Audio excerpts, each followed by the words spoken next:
1절에서부터 우리 한 절씩 나누어서 교독하겠습니다. 하나님이 주는 나의 하나님이시라. 내가 간절히 주를 찾되 무리 없이 마르고 황폐한 땅에서 내 영혼이 주를 갈망하며 내 육체가 주를 앙모하나이다. 내가 주의 권능과 영광을 보기 위하여 이와 같이 성소에서 주를 바라보나이다. 주의 인자하심이 생명보다 나음으로 내 입술이 주를 찬양할 것이라. 이름으로 나의 평생에 주를 송축하며 주의 이름으로 말미암아 나의 숨을 들리리라. 골수와 기름진 것을 먹음과 같이 나의 영혼이 만족할 것이라. 나의 입이 기쁜 입술로 주를 찬송하되 내가 나의 침상에서 주를 기억하며 새벽에 주의 말씀을 작은 소리로 졸릴 때에 하오리니 주는 나의 도움이 되셨음이라. 내가 주의 날개 그늘에서 즐겁게 부르리이다.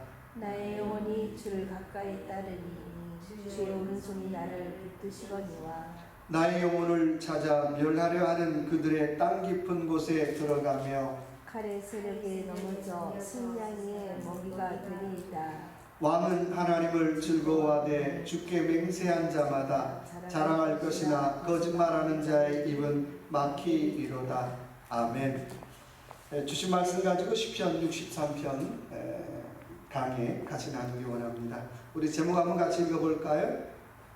다윗의 시 유다 광야에 있을 때에 라고 말씀하고 있어요.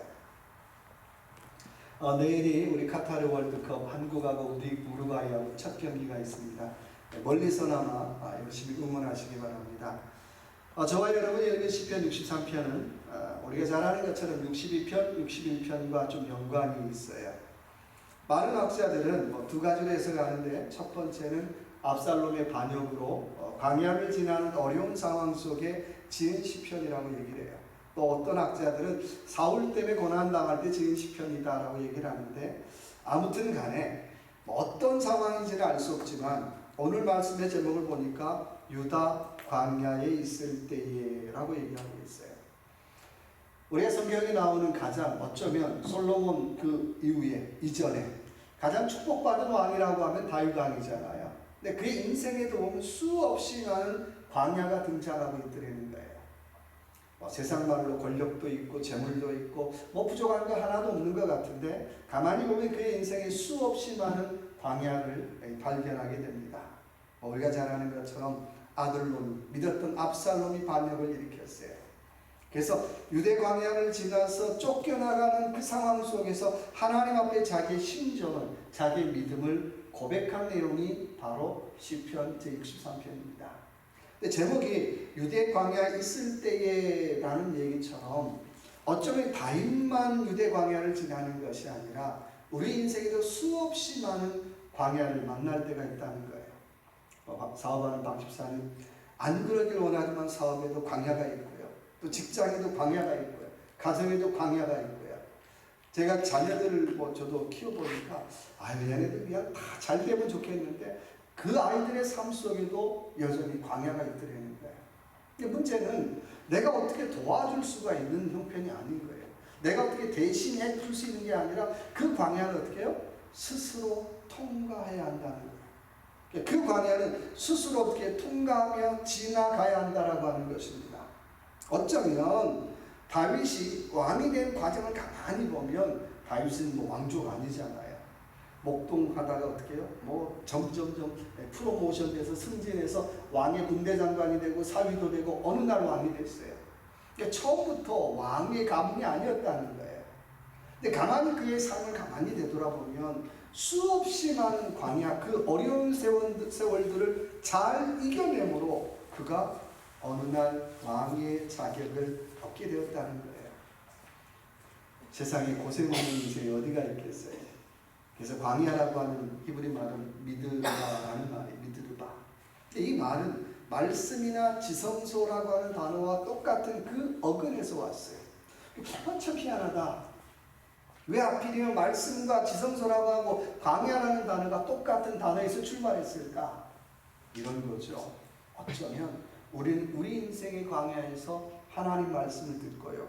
우리 인생의 광야에서 우리는 하나님을 만나게 되고요. 우리 인생의 광야에서 우리는 하나님의 은혜를 입게 되더라고 하는 거예요.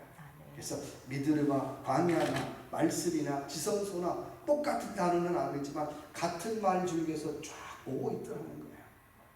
신명기 8장 2절에 보니까 광야는 이렇게 소개하고 있습니다. 광야는 우리의 인생을 훈련하는 훈련장이다라고 소개를 하고 있어요.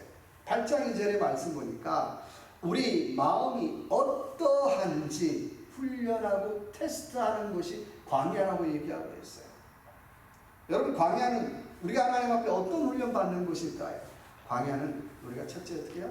낮추심의 훈련 받는 것이에요. 낮추심의 훈련. 내가 광야 가서 나 잘났습니다, 대단합니다, 아무런 의미 없지 않아요. 광야를 만났다는 건 일단 어떻게 해요? 낮추심의 훈련을 받는 것이 광야라고 하는 거예요.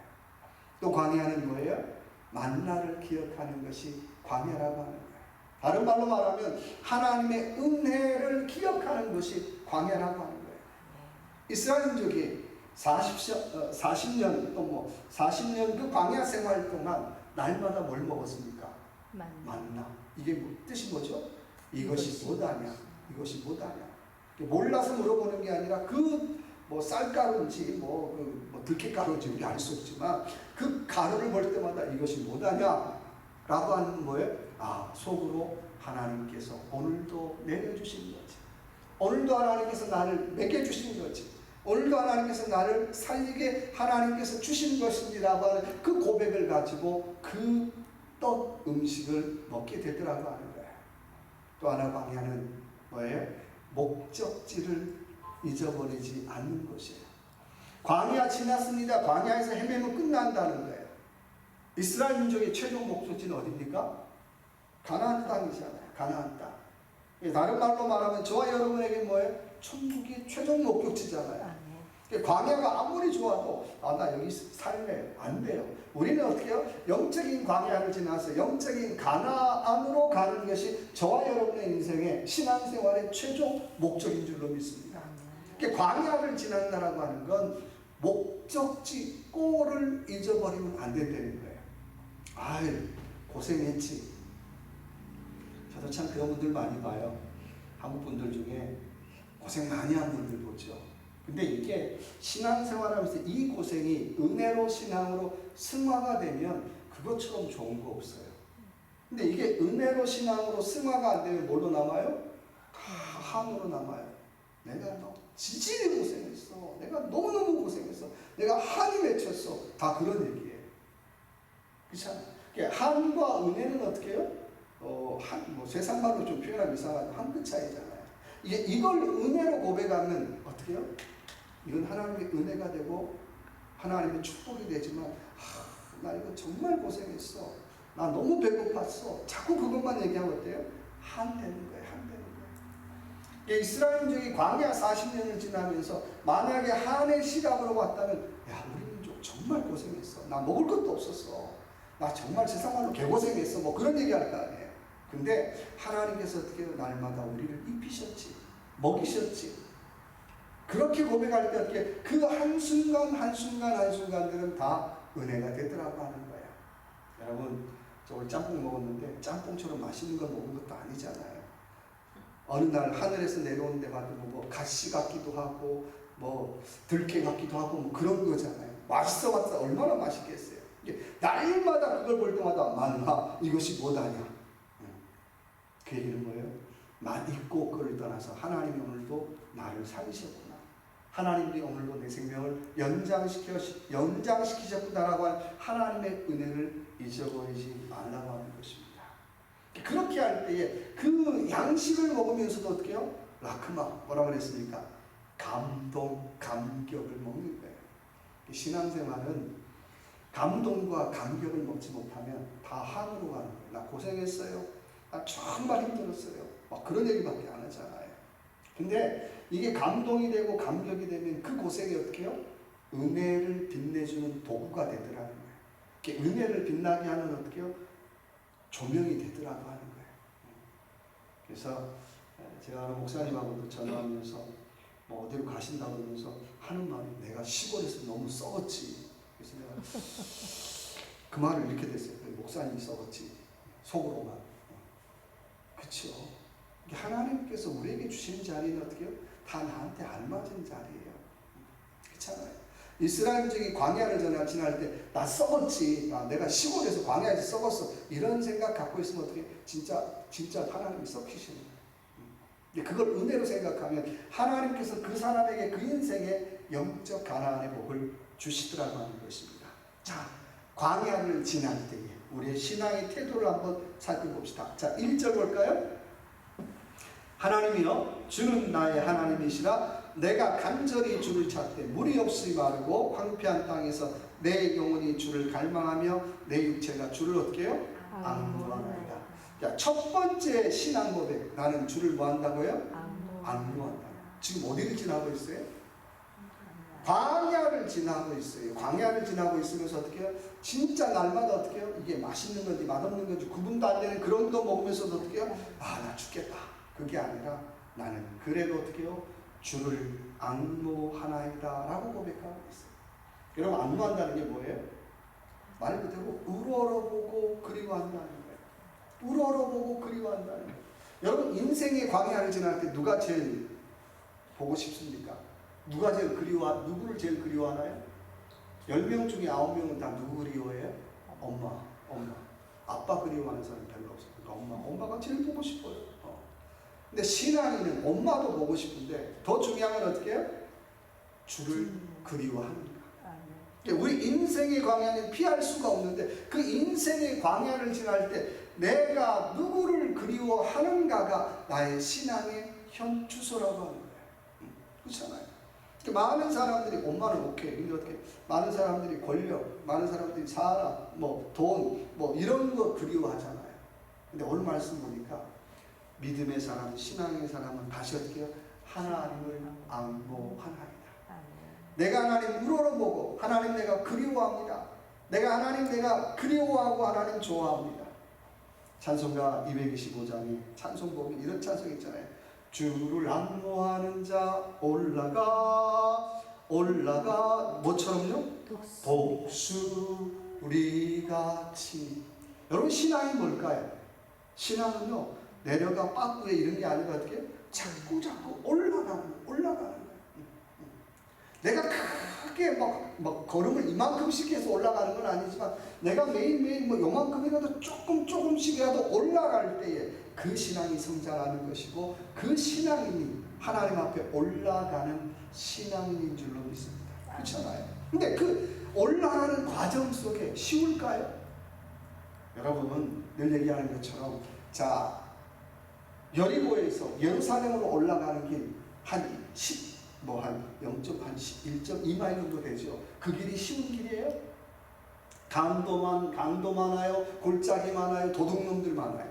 근데 그 길을 어떻게 뚫고 올라가는 거예요. 영적으로 우리의 신앙은 어떻게 자꾸 올라가고 있느냐라고 하는 질문 우리는 해봐야 된다라고 하는 거예요. 이분은 자, 올라가는 과정에서 나만 어려울까요? 내 옆에 사람도 어려워요. 그 옆에 사람은 쉬울까요? 다 비슷해요. 이게 거의 뭐냐면 50보 100보예요. 별 차이 없이 나만 어려울 거야, 나만 고생스러울 거야, 나만 힘들어. 아니에요. 그 옆에 집도 어떻게 해요? 뚜껑 열어놓으면 어이구 똑같이 힘들어요. 중요한 건 어떻게 우리는 다 그럼에도 불구하고 올라가야 한다라고 하는 것입니다. 여러분, 내가 영적으로 피할 수 없다면 우리 그런 얘기 하잖아요. 즐기라. 즐길 수는 없다고 해도 어떻게 해요? 하나님 올라가기를 원합니다. 올라가게 해주옵소서. 올라가게 해주옵소서. 찬송가 183장 빈들의 마른 풀같이 시들은 어떤 영혼이요? 나의 영혼 가물어 메마른 땅에. 지금 나의 심정을 잘 표현하는 거잖아요. 내가 누구한테 어떻게 내 심령이 하나님 앞에 갈증을 느낍니다. 내가 주의 은혜에 갈증을 느낍니다. 그리고 어떻게 그 갈증을 통해서 내가 하나님 앞으로 오늘도 한 걸음 더 올라가는 것이 중요하다라고 하는 거예요. 오늘 1절의 말씀 보니까 하나님이여 주는 나의 하나님이시라. 내가 주를 어떻게 찾아야 돼요? 간절히. 주를 찾는데 어떻게? 간절히. 쏴하르라는 말인데 이 간절히는 이런 거예요. 아, 말로만 오늘도 내가 주를 찾습니다. 그게 아니라 간절히 찾는다는 얘기 이런 거예요. 아침에 동트기 전에 벌떡 일어나는 거예요. 그게 간절이에요. 내가 주를 어떻게 찾아야 됩니까? 어떻게? 벌떡 일어나서 정말 아침을 시작하는 그 마음으로 찾는 것이 주를 간절히 찾는 거예요. 뭐 잘 거 다 하자고 한 12시에 일어나가지고 나는 주를 간절히 찾았습니다. 그 간절이 아니에요. 사하르라는 말은 새벽 일찍 벌떡 부지런히 벌떡 부지런히 찾는 것이 간절히 찾는 거예요. 여러분 신앙생활도 뭐 해야 됩니까? 부지런해야 돼요. 여러분 뭐 게으른 사람이 부자 되는 거 봤어요? 아버지가 금수저 아니면 부자 안 돼요. 그렇잖아요. 막 새벽부터 그냥 저 설치고 새벽부터 일하고 그런 사람 부자 되잖아요. 은혜 받는 것도 똑같은 거예요. 새벽부터 막 간절히 부지런히 어떻게 해요? 아유 옆에 사람 볼 때는 왜 이렇게 극성맞아? 그래도 I don't care. 그렇게 하는 사람이 어떻게 해요? 그런 사람이 하나님의 은혜를 체험하더라는 거예요. 그래서 내가 주를 간절히 일찍 부지런히 찾고 어떻게 찾는 사람이 바로 주를 앙모하는 사람이라고 하는 것입니다. 두 번째는 자 3절 볼까요? 자 주의 인자하심이 생명보다 나음으로 내 입술이 어떻게 해요? 주를 찬양하라. 자 1절에 주를 앙모하는 사람은 2절에 보니까 주를 바라보았죠. 주를 앙모하고 주를 바라보는 사람은 세 번째 특징이 있다. 뭐예요? 주를 찬양하라. 여러분 나는 믿음이 좋습니다라고 얘기하는데 만약에 맨날 입만 열면 부정적인 얘기, 남 비판, 비난, 욕만 한다. 믿음 좋은 사람이에요? 좋은 사람일 수 없죠. 논리가 그렇잖아요. 내가 주를 앙모하는 사람이라면 주를 뭐 한다고요? 바라봐야 되고요. 주를 바라보는 사람은 주를 어떻게 해요? 찬양해야 된다는 거예요. 그렇잖아요. 원리가. 내가 주를 찬양한다는 얘기는 주를 어떻게 해요? 바라보는 거고요. 주를 바라본다는 얘기는 주를 앙모하는 사람이에요. 그러니까 지금 그 사람이 하는 얘기를 들어보면 지금 누구를 앙모하는지 알 수 있어요? 없어요? 알 수 있어요. 뭐 속일 수도 있겠지만 그러니까 내 입술에서 내가 그래도 진심으로 내가 주를 찬양합니다. 내가 진심으로 주를 높이는 찬양이 있다는 얘기는 내가 그래도 어떻게 해요? 아직도 내가 주를 바라보고 있습니다. 내가 아직도 어떻게 해요? 주를 앙모하고 있습니다라고 하는 고백이라고 하는 거예요. 내가 주를 찬양하는 이유가 뭡니까? 3절에 보니까 주의 뭐가 낫다고요? 주의 인자하심이 생명보다 낫대요. 인자가 뭐예요? 히브리 말로 헤세드, 자비, 긍휼. 생명은 뭐예요? 하임. 와, 말이 안 되잖아요. 어떻게 주의 자비가 생명보다 나을 수가 있어요? 생명이 제일 귀하지. 근데 오늘 여기 나오는 생명은 나의 인생의 모든 것 얘기하는 거예요. 주의 인자하심이 나의 인생의 모든 것보다 어떻게 해요? 낫다는 거예요. 내가 공부하고 내가 애쓰고 내가 사업하고 이 모든 것 다 해도 뭐가 더 크다는 거예요? 주님의 인자하심이 크다는 거예요. 내 인생에 수없이 많은 계획보다도 누구 계획이? 주님의 계획이 더 크다는 거예요. 낫다는 거예요. 그래서 그런 주님을 찬양한다는 거예요. 제가 먼저 본 교회에 있을 때 300만 불짜리 사람이에요. 빚이 300만 불이 빚이. 여기서는 300만 불이 그 300만 불 아닌데 제가 300만 불 써보지도 못하고요. 빚만 져봤어요. 해년마다 은행에서 하는 일은 제가 어디 가나 안 가나 그거 감시하러 왔어요. 그래서 처음에는 론을 받는데 3년, 5년 이렇게 론을 해줬어요. 연초가 되면 제일 큰 간증사가 이제 그거잖아요. 근데 뭐 교회가 조금 이제 규모가 있다 보니까 막 교회 부서에서 예산들이 막 올라올 거 아니에요.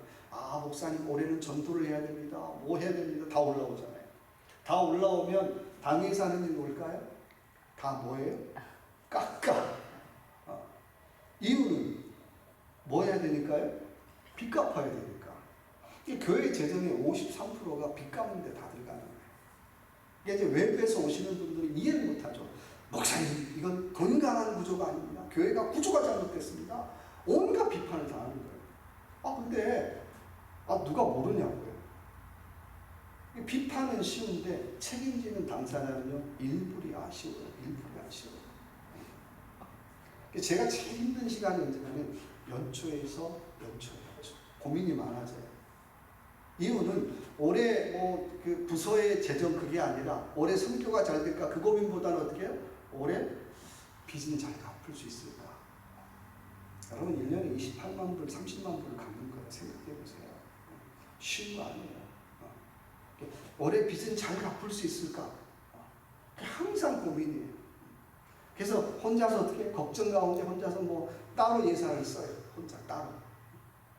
이렇게 하면 될 것 같아. 이렇게 하면 갚을 수 있을 것 같아. 그리고 어떻게 해요? 한 해를 출발하죠. 근데 놀라운 건 한 번도 거르지 않고요. 매년마다 5만 불에서 7만 불 정도가 남아요. 그 돈 어디 갔겠어요? 또 빚 갚아요. 또 빚 갚아요. 얼마나 빚을 어떻게 광적으로 갚았는지 몰라요. 제가 얘기하고 싶은 건 뭐냐면 빚 갚았다는 게 아니라 주님의 계획은 내 계획보다 훨씬 낫더라고요. 하나님의 계획은 내 계획보다 훨씬 멋있더라는 거예요. 내가 잠 안 자고 연초에 끙끙거리면서 올해 빚 갚아야 되는데 올해 30만 불 어떻게 갚고 오나. 이런 연구 저런 연구 다 할 거 아니에요. 근데 문제는 하나님께서 내가 생각했던 것 계획 이상으로 어떻게 하나님이 채워주세요. 그래서 연말 되면 당위에서 목사님 어떻게 하다가 또 이렇게 재정이 많이 나왔네요. 그래요? 또 빚 갚으세요. 해마다 빚을 갚는 거예요. 그렇게 10년을 갚으니까 은행에서 크레딧을 주더라고요. 이 사람은 이 교회는 빚을 잘 갚는 교회. 여러분 오늘 그런 주님을 찬양하고 있더라는 거예요. 여러분 우리가 주님을 찬양해야 될 이유가 뭘까요? 내 생각보다 내 계획보다 내 결심보다도 하나님의 더 좋은 계획, 더 좋은 뜻, 더 좋은 그 하나님의 계획이 있기 때문에 우리는 그런 주님을 찬양해야 할 줄로 믿습니다. 구약에서는 7가지의 찬양의 뜻이 있습니다. 전에 한번 얘기했는데 첫째는 뭐예요? 찬양이라는 단어 중에 하나가 할랄. 이 찬양은 막 뜨겁게 소리를 지르면서 찬양하는 거예요. 그렇죠? 가장 찬양이라는 단어 중에 가장 많이 쓰이는 단어예요. 그러니까 찬양, 구약에서 찬양했다는 단어는 뭐예요? 막 소리 지르고 떠들썩하고 아멘, 아멘 이게 찬양이라는 거예요. 할랄 여기서 뭐가 와요? 그 유명한 할렐루야가 오는 거예요. 조용히 할렐루야 이거 안 맞는 거예요. 원래 할렐루야는 어떻게 할렐루야 하면서 소리 지르면서 꽥꽥 지르면서 찬양하는 게 찬양이에요. 두 번째는 테일라라고 하는 찬양이 있어요. 특별히 하나님의 임재가 느껴질 때 부르는 찬양. 기도하다가 하나님의 임재를 느끼고 또 말씀 묵상하다가 하나님의 임재를 느낄 때 어떻게 조용히 하나님 감사합니다. 하나님 감사. 이런 찬양이다. 은혜가 임할 때 임하는 그 하나님의 찬양 테일라. 세 번째는 샤박이라고 하는 찬양이 있어요. 이 찬양은 하나님 앞에 어떻게 절규하는 찬양이에요. 곡조도 잘 안 맞고 뜻도 안 맞죠. 하나님 이런 찬양들. 그 찬양. 누가 답답하니까? 내가 답답하니까. 하나님 우리 교회 좀 살려주세요. 하나님 우리 가족 좀 살려주시고 하나님 우리 자녀 좀 살려주세요. 최소한 우리가 하나님 앞에 찬양한다는 건 내가 이런 찬양 좋아하지는 않아도 어떻게 해요? 때로는 하나님 앞에 절규하는 찬양을 우리가 드려야 된다는 거예요. 그렇잖아요. 우리의 신앙이 너무 어떻게 그냥 너무 양반적이어서는 안 된다는 거예요. 찬양은 어떻게 절규가 있어야 된다. 네 번째는 어떻게 해요? 자말 악기로 찬양. 우리 권사님 피아노 치 악기로 찬양. 다섯 번째는 야다라는 찬양이죠. 야다는 뭐예요? 알다. 부부간에 알다 그런 뜻도 있지만 손을 들고 찬양하는 거예요. 내가 야다의 찬양을 한다는 것, 하나님 내가 손 들고 찬양합니다. 이 찬양은 태도가 다른 거예요. 하나님 마음대로 하십시오. 하나님 뜻대로 하십시오. 하나님 하시고자 하는 대로 하십시오. 하나님 야다의 찬양이라는 거예요. 여섯 번째는 토다라는 찬양이 있어요. 이 찬양은 무릎 꿇고 어떻게 아직 일어나지 않은 일에 대해서 하나님 앞에 손을 벌려서 감사드리는 찬양이에요. 이렇게 하는 게 아니라 이렇게 하는 거겠죠. 하나님 감사합니다. 여기다가 어떻게 하나님 좀 주십시오. 이루어 주십시오. 이렇게도 찬양을 해요. 찬양이 별난데 이스라엘 사람이 찬양을 그렇게 한다는 거예요. 이렇게 찬양한다는 것, 하나님 아직 이루어지지 않는 일, 우리 사업장, 우리 직장, 우리 가족, 하나님 좀 이루어주세요라고 하는 찬양이에요. 7번째는 유명한 바락. 무릎 꿇고 찬양하는 거예요. 내가 보니까 제일 어려운 찬양이죠. 여러분 무릎 꿇고 기도하는 것도 어려운데 1시간 내내 무릎 꿇고 찬양한다고 한번 생각해 보세요. 어떻게 되겠어요? 도가니로 다 나가죠. 어떻게 못 일어나요. 근데 이스라엘 사람들이 이렇게 찬양하더라는 거예요. 하나님 바락 무릎 꿇고 찬양을 해요. 아무튼 간에 어떤 찬양이 됐든지 간에 내가 이런 찬양 좋아하든지 안 좋아하든지 간에 중요한 건 찬양에는 우리의 진심이 담겨져 있어야 되고 때로는 그 찬양이 어떻게 해요? 하나님을 향한 절규가 있어야 되는 거예요. 아유 목사님 난 양반인데요. 양반이 중요한 게 아니라 하나님 앞에 찬양은 어떻게 해요? 양반 그런 게 의미가 없다는 거예요. 오늘 다윗은 자기 인생의 광야를 만날 때 뭘로 돌파하는 거예요? 계속 찬양으로 돌파하고 있더래요. 저도 믿음이 썩 좋은 사람은 아니지만 제가 인생이 어려울 때 가만히 내가 내뱉는 말을 가만히 한번 되돌아봐요. 야, 네 목사라고 하는데 이 정도밖에 안 되나. 근데 어느 때는 갑자기 나도 모르게 찬양이 나와요. 그럼 누가 먼저 놀랄까요? 내가 내 스스로 놀래요. 야, 이 어려운 때 찬양을 해. 이 힘든 때 찬양을 해. 그 찬양을 하다 보면 어떻게 해요? 그 환경이 바꿔지는 건 아닌데 그 어려움을 어떻게 해요? 나도 모르게 조금씩 통과하고 있더라는 거예요. 나중에 보면 이게 정말 그때는 죽을 것 같았는데 힘들 것 같았는데 어느 날 보니까 어떻게 그 어려움의 터널을 쑥 지나와 있더라는 거예요. 여러분 의식적으로라도 꼭 의식적이라는 표현이 좀 그렇지만 어려움이 있을 때마다 욕하고 세상을 비난하고 그 사람 조롱한다고 해서 바꾸지는 거 아니잖아요.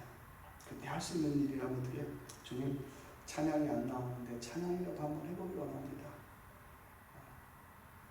우리 아까 불렀던 찬양, 집사님 좋아하는 찬양처럼 지금까지 지내온 것 주의 크신 은혜라.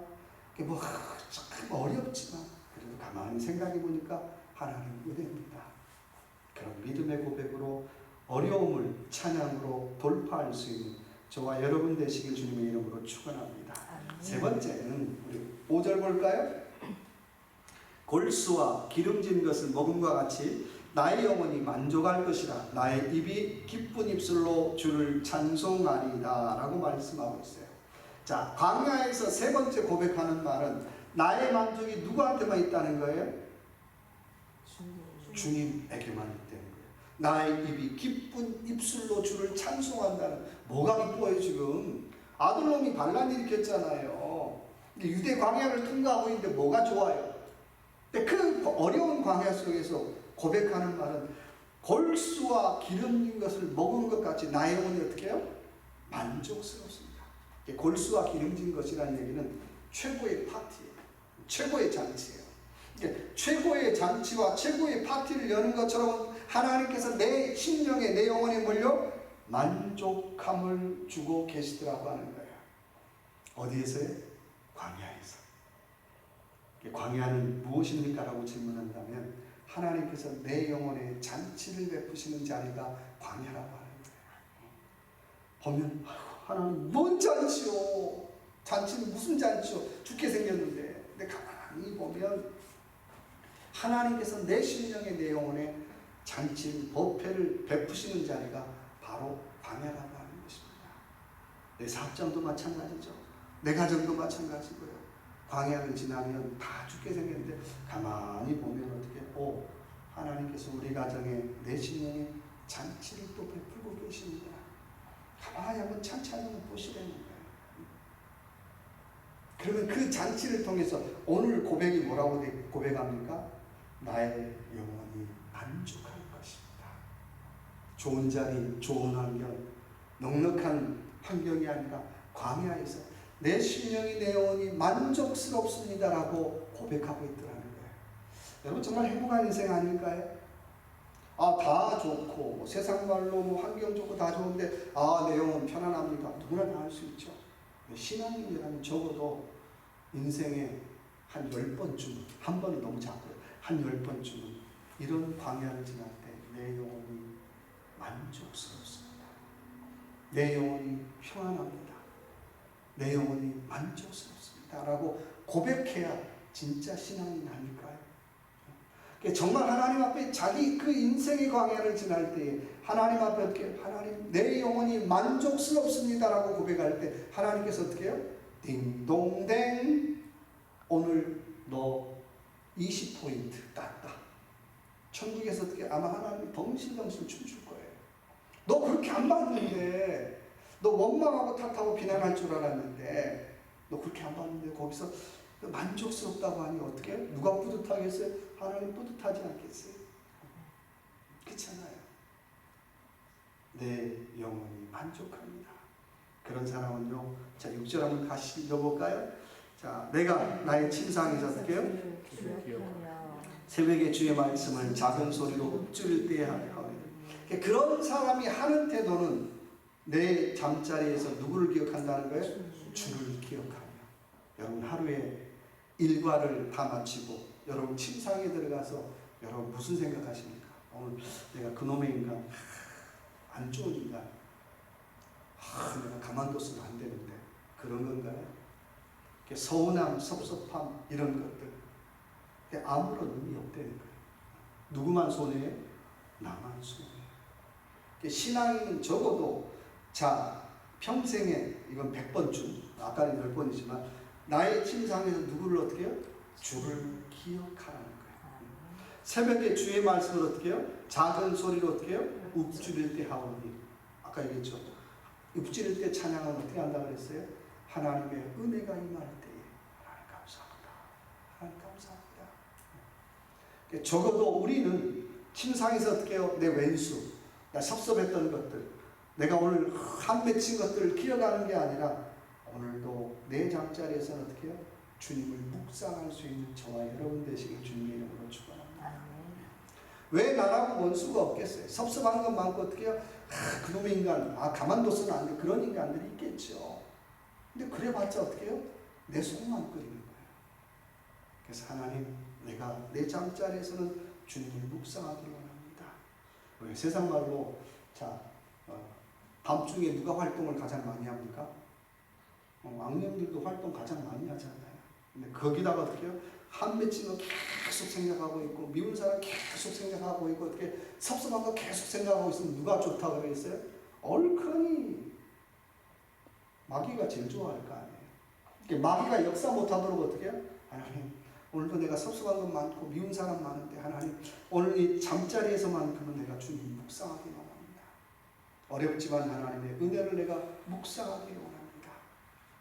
자, 그런 사람에게 마지막 최종적으로 주시는 복은 뭡니까? 자, 마지막 네 번째 8절 볼까요? 나의 영혼이 어떻게 해요? 주를 따르리니 주의 오른손이 어떻게 해요? 나를 붙드시거니와. 그런 인생에게 하나님께서 주시는 복은 뭘로요? 주의 오른손이, 오른손은 어떤 손? 능력의 손, 파워의 손 붙들어 주신다는 거예요. 주를 어떻게 해요? 나의 영혼이 어떻게 해요? 주를 가까이 따르는, 주는 주와 연합한다는 거예요. 누가 능력 있는 인생입니까? 라고 질문한다면 주를 가까이 따르는 인생, 주와 연합하는 인생. 사람들이 보기에 시시해도요, 저 사람이 늘 주와 연합하려고 애쓰고 주와 연합하는 길을 가려고 하고 주와 연합하는 삶을 살고 있으면 그 사람은 어떻게 영적인 강자입니다. 왜냐하면 거기에는 항상 보이지 않지만 누구의 오른손? 하나님의 오른손입니다. 그래서 원하기는 우리가 섬기는 이 교회 약하지만 하나님 주의 오른손으로 붙잡아 주옵소서. 사람들이 뭐라고 얘기하든지 간에 우리는 그거와 상관없이 어떻게 나라도 주를 가까이 따르니 그럴 때에 이 교회를 통해서 주의 오른손의 역사가, 우리 가정에서 주의 오른손의 역사가, 우리 직장에서 주의 오른손의 역사가 나타날 줄 믿습니다. 그런 삶을 살아가는 저와 여러분 되시길 주님의 이름으로 축원합니다. 같이 한번 기도합시다. 하나님, 내가 주를